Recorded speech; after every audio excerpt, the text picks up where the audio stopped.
Hey everyone, welcome back to Rally Caps. It's a podcast for artists, entrepreneurs, and everybody in between. I'm Steven. I'm Eric. And I'm Gene. And today we have Gene back on the show, our fellow co-host over here, to talk about a very specific tool that he has had in his camera kit for the last 5-ish months, 6-ish months, somewhere around that time.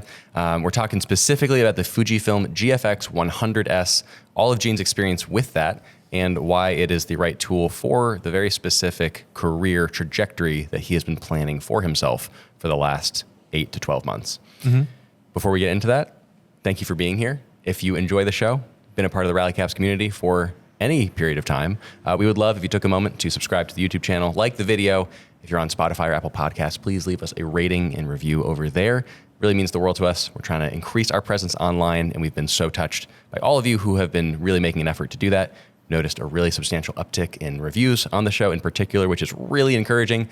So if you could please continue to do that, thank you so much. And thank you to all of you who have already chosen to do that in that capacity. Gene, let's get into this episode. All right. Okay, so for a little bit of context for listeners, you are a photographer, primarily, a stills photographer, do some video work as well. If I'm saying this really for anyone who hasn't ever listened to an episode with you, if they don't know this about you already, but you have made a very specific decision to take your photo work in particular in a specific direction. Yeah. Could you just give a little bit of background on that front so we can kind of set the ground for the GFX? Yeah. Historically, for the entirety of my career, up until, like more seriously this year, I've been a wedding photographer, portraits, and some other stuff here and there throughout the years. But primarily when people ask me, what do you do for work? I would always answer, I'm a wedding photographer. That kind of changed really around the pandemic time when I started dabbling in some other work that was non-wedding related. But really in the past, it's more than just this year. Really in the past year or two, I've taken more serious strides toward now pivoting to hospitality, travel, food and beverage, that arena. So still do some weddings, but really my focus this year has been those genres. Yep. Could you unpack the hospitality genre a little bit for anyone who's unfamiliar with that? Yeah, I think kind of like other genres, it can encompass a few different things, but at least my specific focus has been on hotels and restaurants within that niche. Okay, cool. Very nice. So in that line of work specifically, the tools that you can use for that stuff, and in some cases need to use, are pretty different than cameras that you have used for your previous line of work in weddings. Why did you select the Fujifilm GFX 100S? Yeah, no, it's a good question. A few different reasons. One thing was, I would say, if I'm being completely honest, it was less about the specs of the tool. It was more about just my fatigue with what I was using up until that point. Okay. And I just wanted to switch things up. I wanted to switch up really everything. So that was one of the reasons why I moved away from shooting mirrorless Canon. Nothing was wrong with the actual images. I actually started a lot of my hospitality work using the Canon R5, and it created beautiful images. But I really just wanted to switch it up. So that was really one of the bigger motivations. But when you start looking at image quality, I wanted better dynamic range, something that the R5, at least in my opinion, wasn't the best at as far as its price range. And then I also wanted more megapixels. Yeah. So I wasn't looking for a hybrid camera that could shoot some video too. I just wanted a photo-specific camera that, with the budget I allowed myself, would give me the best image quality possible. So that was color, dynamic range, and then resolution. Yeah. So that's why I chose that camera. And I found it for a really good deal. I wasn't necessarily ready to buy the camera just yet. Yeah. But I got it for a steal. And so that was what really kind of pushed me over the edge to buy the camera. For sure. Yeah, you got the Facebook Marketplace deal of a lifetime. It was insane. That's the only reason why I remember talking to you and Braxton. You guys were like, yeah, you should just get it now. Yeah. I was still hesitant because I didn't move away from any of my Canon gear up to that point. But I knew that medium format was where I was headed, and it just seemed like the right opportunity. Yeah.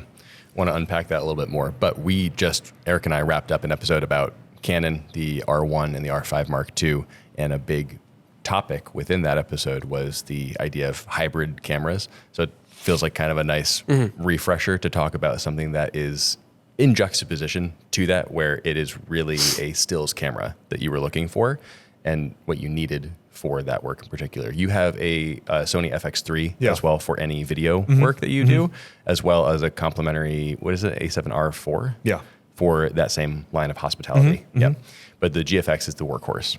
Most definitely. Yeah. It is, I wasn't coming from a few years of history with a camera that was great as a hybrid camera, the R5.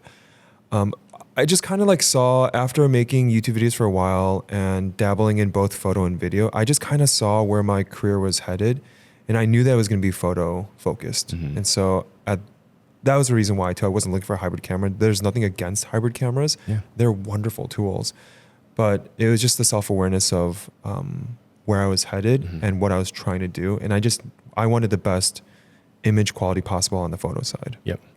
But it also says that it shoots up to 4K 30 internal with F-Log.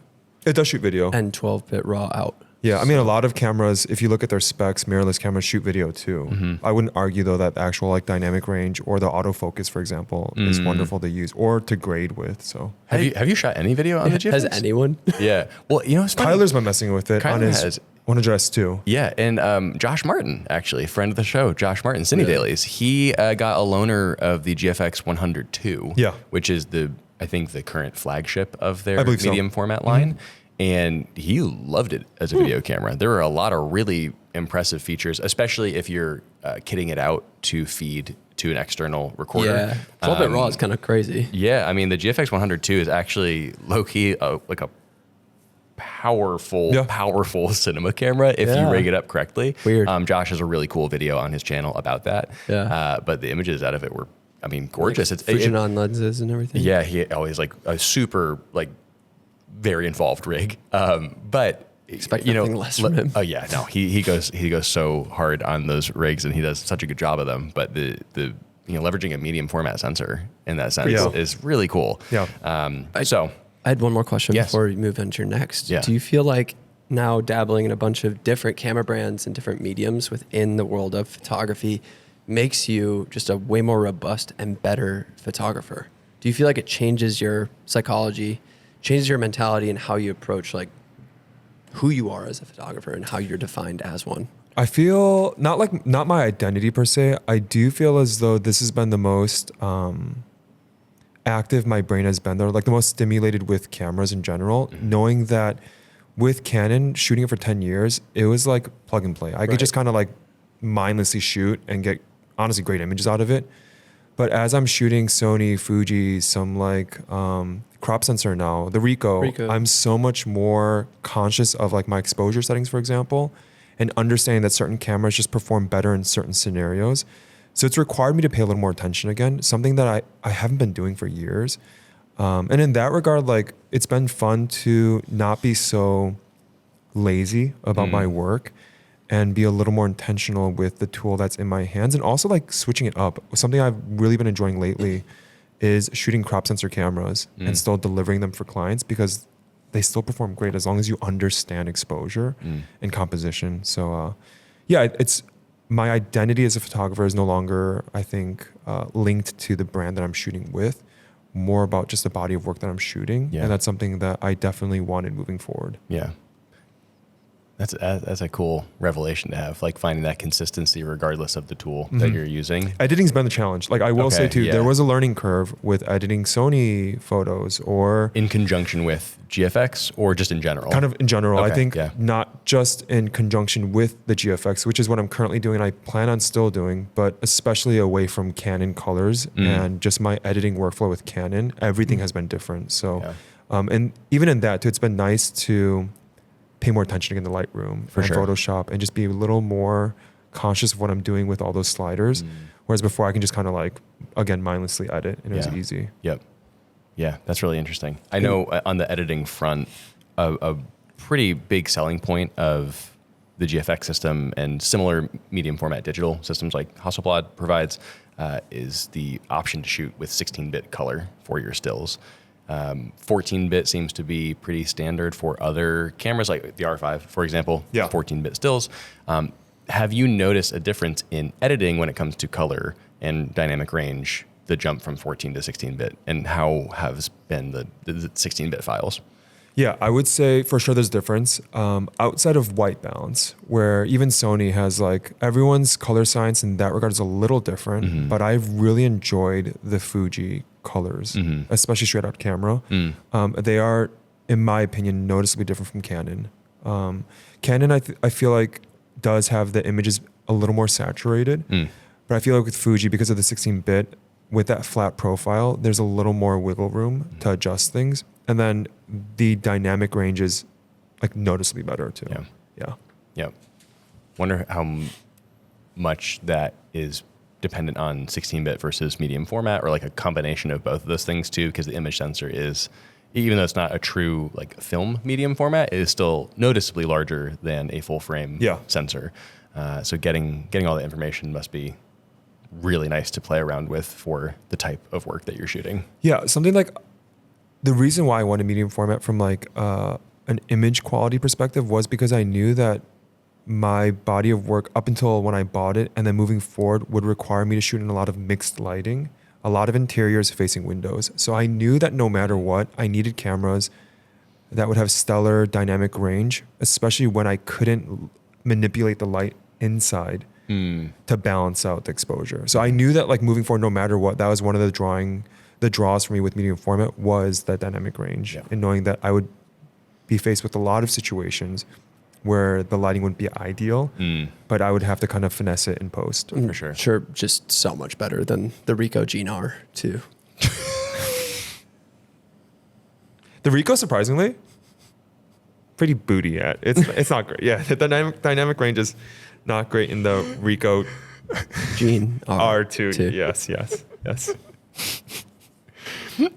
The GFX is way better Eric's than the Ricoh GFX is very good. Eric's silence is just him racking his brain on all. No. I heard everything you said.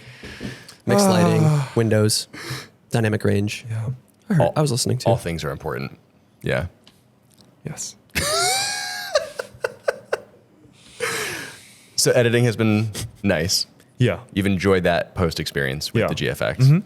Have you, as far as depth is concerned, because I think that's a question that often comes up, full frame versus medium format and the depth of images, and there's a medium format look to those things. Yeah. Would you say that you have noticed a difference between your R5, or actually even more relevant, between your Sony A7R4, which is a full frame camera, compared to the GFX as far as depth is concerned? Yeah, I think I don't have a lot of experience in shooting wide open on fast glass with the Fuji, the GFX 100S, until recently when I got the Midicon 65 1.4. And when you shoot at 1.4 on medium format compared to 1.4, 1.2 on at least my experience with a Canon 50 mil. Oh yeah. It is a lot more. You can tell the bokeh is pretty insane, but also like unusable in my opinion, like unnecessary. Okay. I just feel like shooting at that point, it's not for getting that like very blown out background look. It's more about like available light and having to open wide open so you can actually like expose properly. Okay. But is anything in focus? The way that I shoot on the Midicon is even with focus peaking, it's so hard to nail focus, especially if you're close at 1.4. So what I would do is I would rack focus while I'm shooting, hoping that out of those 4 or 5 images, one of them would be in focus. Gotcha. It's also like one of the downsides of shooting with a manual focus lens. But a lot of the glass that I shoot on with the GFX, I'm shooting at like 4.5, 3.5. So technically speaking, it probably is a lot. It probably is a little different from full frame, but unnecessary in my opinion. At least for the work that I do. Maybe for like portraits, it's necessary, but not for what I do. Yeah, that's a good point. Everything that you're doing, because you're doing a lot of if I'm not doing lifestyle based hospitality work and it's strictly like interiors or product, I'm shooting at like f11, f16. Like I'm not shooting wide open. And I'm shooting a lot of like exposures, knowing that I'm gonna have to basically stack them together later. No, for sure. Even with the high dynamic range. Yeah, especially if I'm in a situation where it's really sunny outside and I've turned off all the can lights in a room, then yeah, I'm definitely stacking. Are you pulling that into Photoshop to do that? I do everything in Lightroom. Lightroom. I know people more seasoned people than me have used Photoshop in the past, but I find that Lightroom is good enough to do everything still. Yeah, you don't have to like swap out windows anymore. Nope. Yeah. That's really nice. Yeah, I do remember I assisted you on the Pritzker shoot. Yeah. 2 weeks ago, I think. And looking over your shoulder at the images off the GFX, I was just blown away by, because even with the image stacking that you are doing, a single exposure feels like it has more like just range in camera. It's like I can see everything through those sunny windows. I can see all the buildings in the city, and I can see a pretty ample amount of information in the shadows inside as well, which is just cool to see that in one click instead of having to edit in post in order to achieve that same range from light to shadow, which is very cool. Yeah. Have you liked it? We've talked a lot technically, but like, have you enjoyed the process of using this camera? Yeah, it's been such a joy to use because it's the workflow is so different from what I've been accustomed to. Whether it's the size of the camera itself, it's much bigger, but also it reminds me a lot of shooting medium format film, and that you have to. It's slower. Yeah, like it's not something that I would bring along for a wedding day, where you have moving subjects, and then especially if you're moving to track them, it's just like that's not where it shines. And that has definitely been a con. I'm not gonna sit here and be like, oh, medium form, everything is great. There are definitely cons. Also, the image sizes are humongous. So that does require not just a different workflow of shooting, but even on the back end with post, I've had to buy more storage. Yeah. So it's just like, there are some things that I think are required to adjust when you kind of like invest in medium format digital. But generally, I've liked it a lot.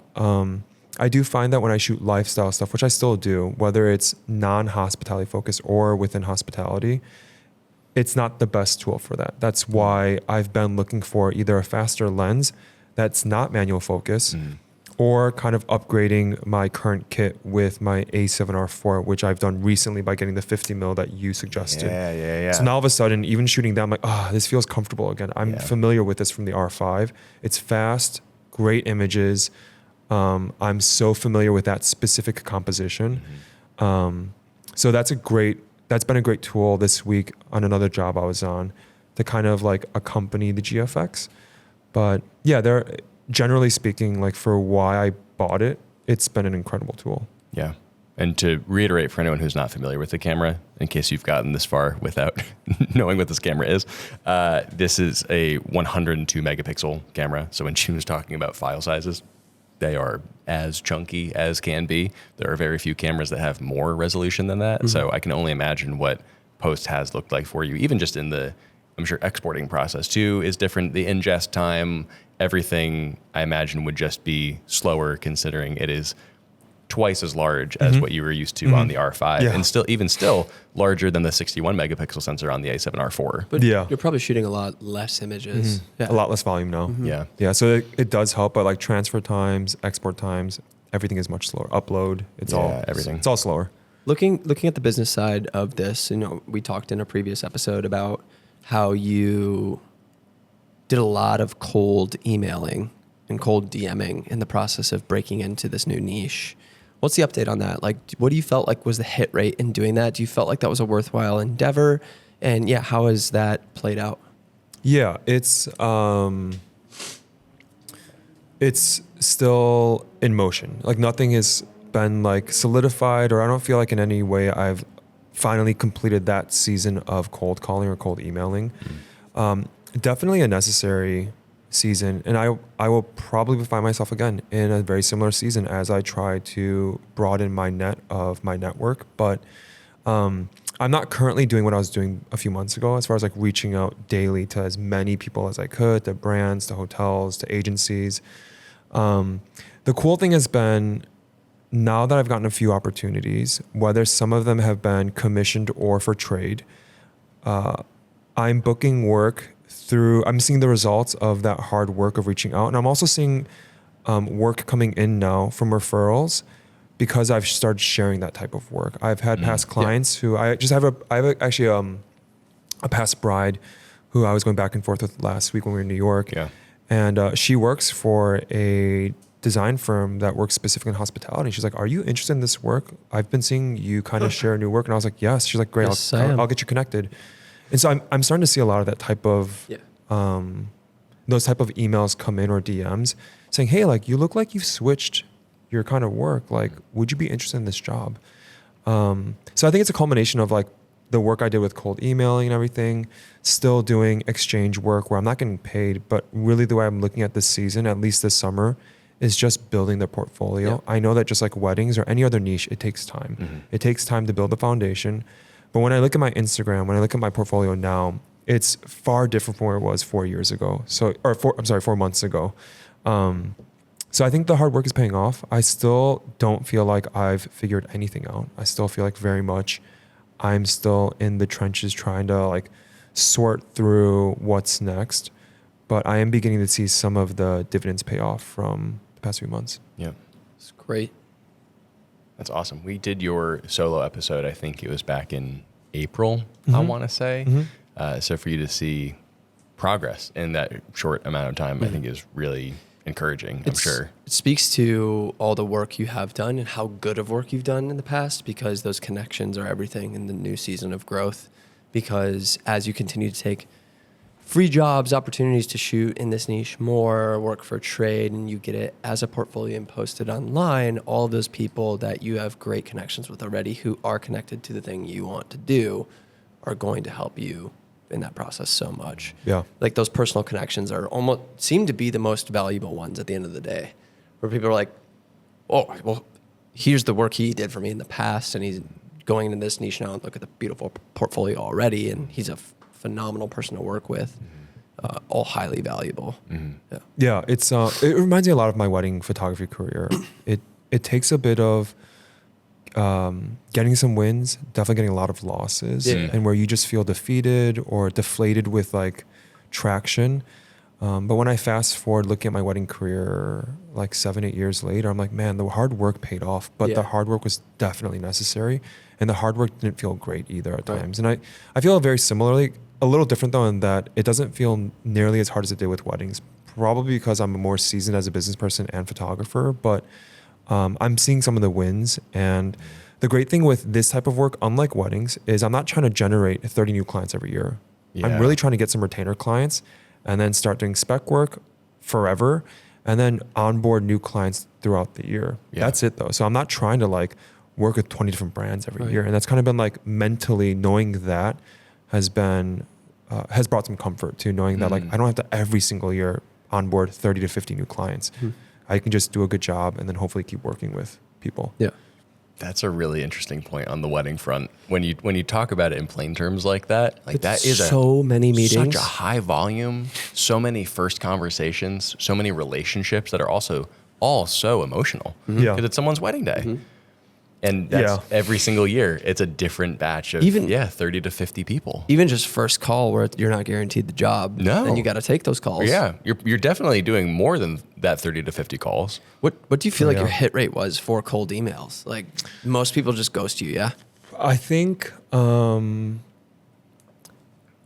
I first started, I would say like at the end of March, beginning of April, I at this point probably have reached out to a few hundred different people or brands or hotels. And I would say, I have it in my notebook. As soon as I got them from like cold DM to an email, from email to an actual conversation, probably like 20 to 25, I got onto like beyond just them giving me their email address. Most brands, I think once they look at my Instagram, don't have a large following, but I have a large enough following to leverage like using social media or Instagram specifically. But I think once they saw my body of work, although it wasn't vast in what I was pitching to them, they could see that I was a photographer with years of experience. And so beyond the first email that was given, I would always send an email with my media kit. And if they saw that, then we start a conversation. And that conversation specifically, it's like a 10% hit rate. Like once I can get them to there, then it's like this back and forth of, oh, what do you charge? Or, okay, you're a little expensive. Or a lot of them have said, we've finished out our marketing budget for the year. So please reach out Q1 of next year or Q4 of this year. So some of them I've just tabbed in my notebook, just say for reach out at this time. Whether that's true or not, I don't really care. But realistically, I only needed a few people to say yes. And so since the end of March and then up until now, I've been able to work with like 5 to 7 different new clients who I did not have beforehand. Awesome. So yeah, it's not like where I'm at right now where I have people reaching out to me. And that's kind of been, unlike weddings where they come to you after you build the work, I'm still doing all the heavy lifting with outreach. But I do envision that hopefully a year from now, next summer, it would be great if brands or hotels or chains or agencies were reaching out to me. Yeah. That's the hope, at least. For sure. Yeah. You show them your credit card collection. And then they'd be like, something's wrong with you. You're crazy. Oh, you're a crazy person. You have a binder full Okay, of them. don't show them the credit card. Instead of Pokemon, Don't show them the credit card. Yeah. No. instead of Pokemon cards, it's just credit cards. I've seen the binder, Gene. Yeah, my baseball trading card binder that I use for credit cards. Yeah. Is in all of this, is Chicago your primary demographic, or do you want to incorporate travel of any kind for hospitality? Yeah, it's a great question. I think for now, my focus after kind of wrapping up my IHG work has been Chicago focused. And like one of the reasons why, on a personal level, why I was so interested in this type of work was because I knew that it would keep me home more, unlike destination weddings. And I do foresee work where I can work with brands that would require me to travel, whether that is domestic or international a couple times a year. But because Chicago just happens to be not just a great wedding industry city, but a wonderful hospitality like center in the country, there's an overabundance of opportunity here within the hospitality space. And I have no qualms, no discouragement as far as staying put for now here in Chicago. Yeah, for sure. So you're not actively pursuing the travel, but maybe if you land a retainer agency, for example, and they toss you something that's more travel oriented, that's cool. Yeah, one of the things that I learned pretty quickly through IHG was, although you have these large hotel chains that manage hundreds or thousands of properties, when you begin to kind of like peel the layers back, I learned that these specific chains or properties operate kind of independent from the large brand itself. So they still will hire their own agency to work with or hire their own media personnel outside of necessarily someone from the overall brand sending them someone. So because of that, a lot of companies or brands will still look for people that they can work with on a micro level, that they're not bringing on like a huge agency for the entire brand. Interesting. Okay. Yeah, so it's because of that, when I'm reaching out to hotels, I'm basically pitching to that hotel. I'm not pitching to the brand. Yep. Is there a world where I would love to work with the brand itself, kind of like with IHG? 100%. Like, and if that's the case, that would require travel because as far as the brand itself, they would have properties everywhere in the world. But for now, as far as like baby steps, it's been nice to kind of just like ramp my way up there and get there. But for now, it's been like independent properties within larger brands. Yeah. That's awesome. IHG. Oh, There we go. I've paused so many times in this episode because I'm trying so hard to think of Gene jokes, how to incorporate it into these different I words. just love him being on the podcast because all of his energy. Dang it, that's a good one.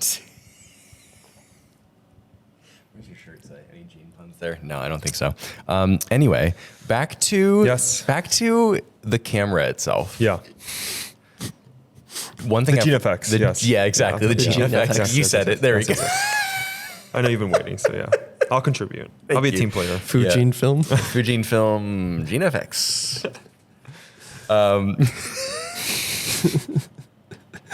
Cappuccino. Steven.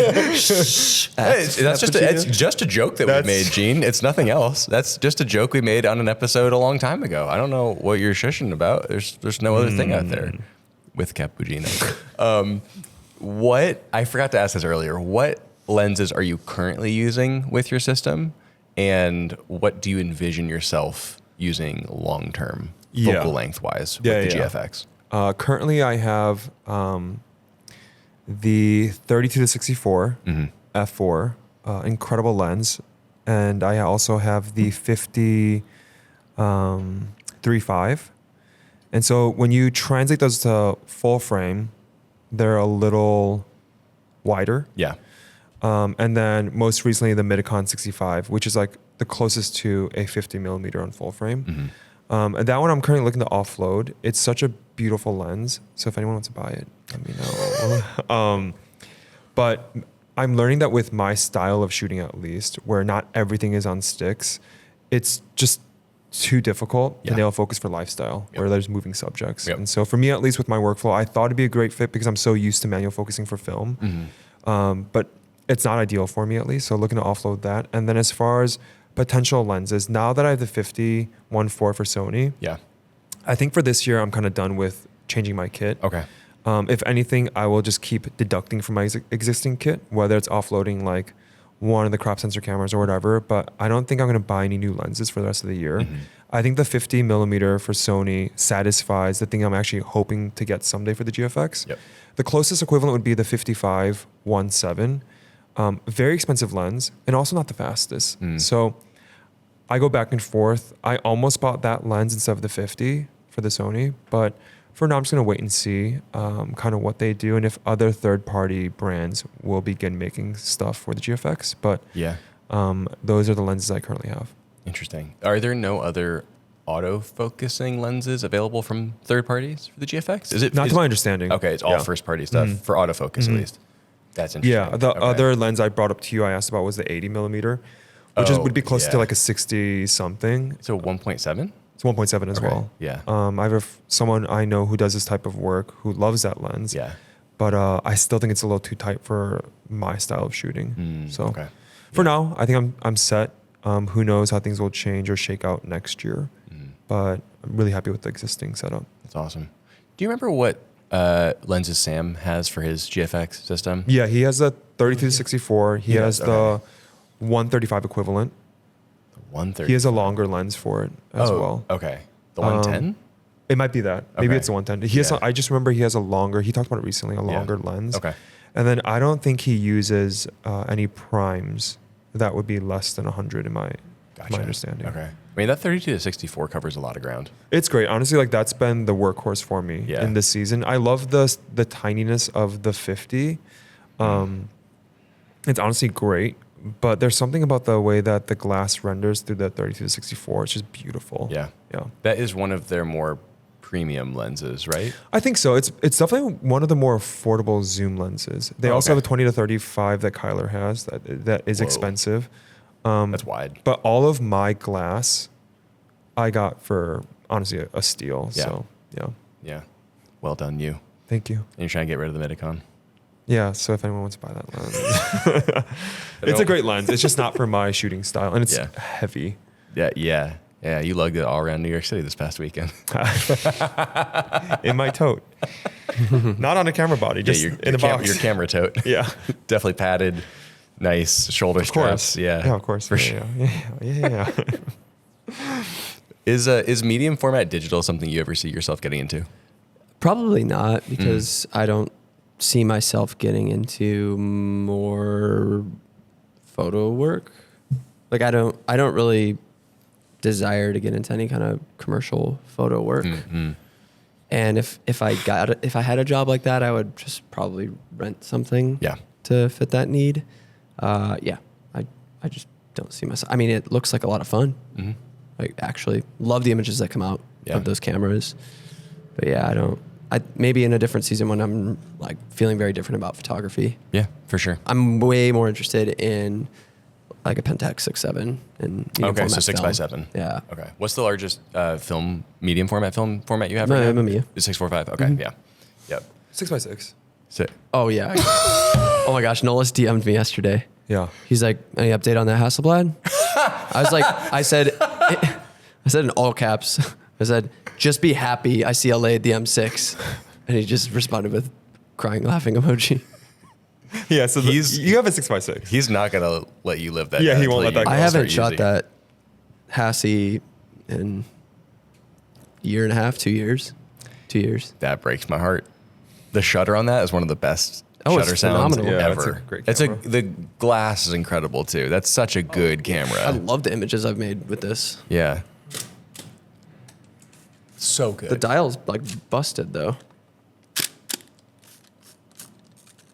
Dial just But you can buy a new dial for like Pops 30, off. for like $30. Yeah. Oh. Yeah. okay. The reason Nolis has been DMing you about that is because when he came for his episode, he used to like repair those cameras.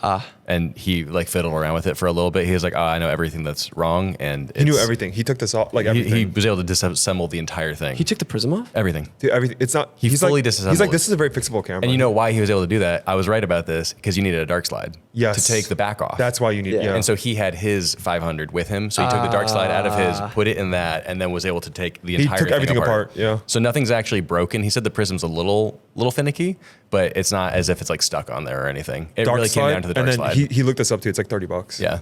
Dang it. Yeah. Okay. All right. Easily fixable. Yeah, Like you can fix it yourself. Gorgeous camera. I would like to shoot on this Yeah. again. That thing is incredible. You brought that to Maui. Yeah. Yeah. I feel like I think that was the last time I used it. That's over 2 years ago. Yeah. That's crazy. But maybe a bit after that. Okay, yeah, But, yeah. yeah. I feel like I have enough brain space to start doing stuff like this again. Yes. Because I haven't even touched my Mamiya in A while. Almost Have a you just year. used it on like jobs? Yeah. Yeah. Yeah. Is Just that it? frames here and there. Yeah. Yeah. Yep. Dude, please resurrect that thing. It's so nice. Yeah, I will. Legendary camera. Yeah, through this summer and fall. Yep. Let's go. Will you shoot medium format someday? You think? Digital? Digital. I would like to. I just don't think I can't see a world where I need to. Like you touched on earlier, it's a very specific need. You need to have self-awareness of whether or not it's a good system for you. Yeah. I think you totally could buy into it and make it work, but it's a lot of money to spend on a system that has very specific strengths. Yeah. With a lot of weaknesses if you were in sure. the wrong industry. For sure. So I think it would have to line up very specifically for me to justify it and for it to make sense. Because Yeah. other than that, full You frame gotta have is- the work. Yeah, it's like if like you said, it's like if it's not a consistent thing, just rent it when you need it. Yeah. But even then, I don't think for me at least where I'm at right now, it makes any sense at all. But I think we've also talked about the idea of like it could be a thing to kind of strive for to create work and to market yourself for work. Yeah. That would make that camera make sense. Yeah. But as it currently stands, definitely not. Would I like to? For sure. Yeah. But at the same time, I'd probably get suckered into X2D because those cameras are just so That would be beautiful. the dream. That would be medium format incredible. camera. It'd be They're so tiny fun too. to use it. Yeah. It's also quite expensive. so- wildly expensive.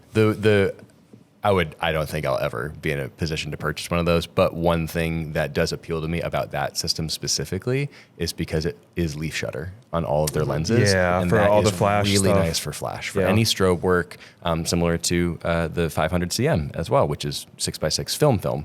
That is a really attractive thing that has, I think, been more of like an eye opener to me as of late with camera specs. And Yeah. we actually just talked about it on the episode we recorded about the R1 and R5 Mark II from Canon. I mentioned the A9 Mark III from Sony having a global shutter and that introducing a lot of options with syncing speeds for flash. Yeah. So something like that where I think with leaf shutters on the X2D system from Hasselblad, you can sync up to like 1/2000th of a second, somewhere around there. That's crazy. Which is substantially higher than 1/200th, which is usually like the max sync speed for most Yeah. cameras. Yeah. Being able to do that, I think, is really interesting because studio work is something that I absolutely love. So if the stars align one day, that would be so cool. I highly doubt they will, but that would be one thing that would actually be a genuine advantage for me No, to dude, have. phase one or bust. Phase one or bust, dude. Give me 150 megapixels. You only have 100? I suck. I want a $40,000 I'm camera. an underachiever. I'm an underachiever. Yeah, the 100 megapixel. It's crazy because like, I forgot who I saw do this online. Maybe it was Austin actually, but the ability to create 2 or 3 images out of one photo is Yeah. pretty gnarly. Like It's that cool. part too, that just crop in like crazy and create a completely different vignette is pretty wild to me. Like sometimes when I'm cropping, I'm like, oh my gosh, I can take this thing far. Yeah. Something I'm not used to up until I got into the system.